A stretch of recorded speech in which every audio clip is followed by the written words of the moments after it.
Hello student, আজকে তোমাদের 2025 সালে ক্লাস 7 কোশ্চিন পেপার 3 রায় মার্টিন প্রশ্ন বিচিত্রা থেকে তোমাদের আজকে আমি করাবো শ্রীরামপুর গার্লস হাই স্কুলে। এই কোশ্চিন পেপারটা আজকে আমি তোমাদের সম্পূর্ণভাবে সলভ করে দিব।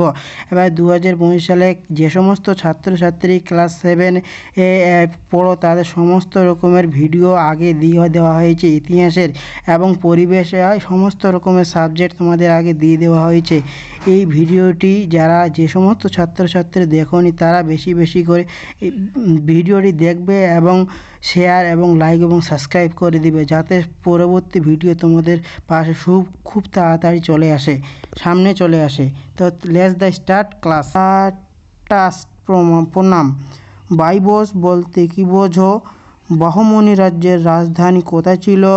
গুলবর্গা। দিল্লির কোন সুলতানকে পাগলা রাজা বলা হয়? মুহাম্মদ বিন তুগলক। সৈয়দ বংশের প্রতিষ্ঠা কে ছিলেন? খিজির খান। নিকলো কোনটি কোন দেশের পর্যটক ছিলেন? ইটালির। আকবরনামা কার লেখা? আবুল ফজল। কোন সুলতান রেশম ব্যবস্থা প্রবর্তন করেন? আলাউদ্দিন খলজি।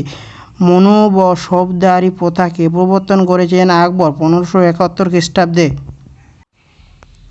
2 নম্বর, 2টি বা 3টি বাক্যের উত্তর দেও। উলাক কি?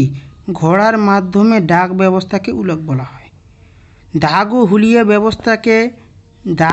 হুলিয়া ব্যবস্থাকে কেন চালু করেছিলেন? 91 নাম্বার পেজে রায় মার্টিন বইয়ের 32 নাম্বার প্রশ্নের উত্তর দেওয়া হয়েছে। যে সমস্ত ছাত্রছাত্রী ক্লাস 7-এর রায় মার্টিন বই নিয়েছো তাদের জন্য এটা এই 91 নাম্বার পেজের 32 নাম্বার কোশ্চিনটি তোমাদের এখান থেকে তোমরা উত্তরটি পেয়ে যাবে।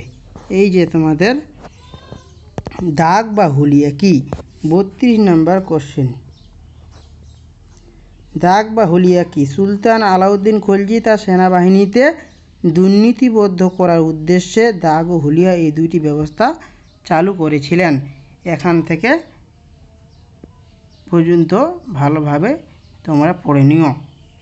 তারপরে নেক্সট কোশ্চিন তোমাদের এখানে 2 নাম্বার করে, বেশি পড়তে হবে না তোমাদের আশা করি।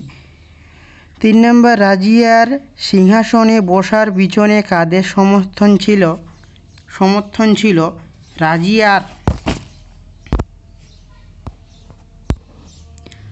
রাজিয়ার সিংহাসনে বসার পিছনে কাদের সমর্থন ছিল? 89 নাম্বার পেজের 20 নাম্বার কোশ্চিন। এই যে তোমরা দেখে নাও। রাজিয়া সমর্থন সুলতানের ইলতুৎমিশের কন্যা রাজিয়া। এত খ্রিস্টাব্দে তিনি সুলতান হন। তিনি ছিলেন দিল্লির মসনদের প্রথম নারী সুলতান। সুলতান রাজিয়াকে অনেকে সমর্থন করলেও অনেকে বিরোধিতা করে। এইটুকু তোমরা দেখে নিও, নিজেভাবে করে পড়ে নিও। 4 নাম্বার কোশ্চেন, দিল্লির কোন অঞ্চলকে চাঁদনি চক বলা হয়? দিল্লির কোন অঞ্চলকে চাঁদনি চক বলা হয়? চাঁদনি। দেখে নাও তোমরা উত্তর। এইটি তোমরা তোমার নিজেদের ভালোভাবে পড়ে নিও। সুলতানি আমলে কোন কোন মুদ্রার প্রচলন হয়? রূপো ও তামার মুদ্রা। 4-5টি বাক্যের উত্তর দাও। টিকা, তুরস্ক দণ্ড। আমরা দেখে নাও তুরস্ক, টিকা। ভালোভাবে এই সমস্ত কোশ্চিন তোমরা সলভ করতে পারলে আশা করি 2025 সালে সেকেন্ড ইউনিট টেস্টে তোমাদের কোনো পরীক্ষায় ভালোভাবে পরীক্ষায় লিখে আসতে পারবে। টিকা লেখো। ঘরগড়ার যুদ্ধ কাদের মধ্যে হয়েছিল? এই যুদ্ধের ফলাফল কি? দেখে নাও তোমরা উত্তরটি। এই ছিল ঘরগড়ার।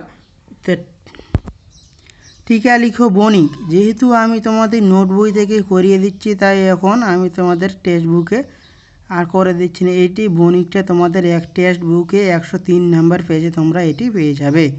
ইতিহাসের। ইলতুৎমিশের সামনে প্রধান 3টি সমস্যা ছিল। ইলতুৎমিশের সামনে প্রধান 3টি সমস্যা ছিল। তারপরে 12 ভূঁইয়া কাদের বলা হতো এবং তারা কার বিরুদ্ধে বিদ্রোহ করেছিল? যেখানে তোমরা উত্তর বাংলার 12 ভূঁইয়া সম্পর্কে কি জানো লিখো এটি।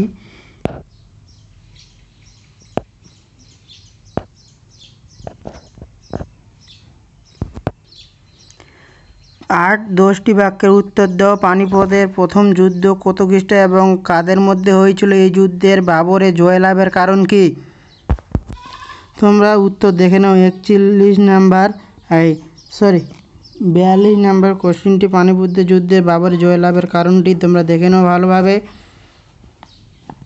এই ছিল তোমাদের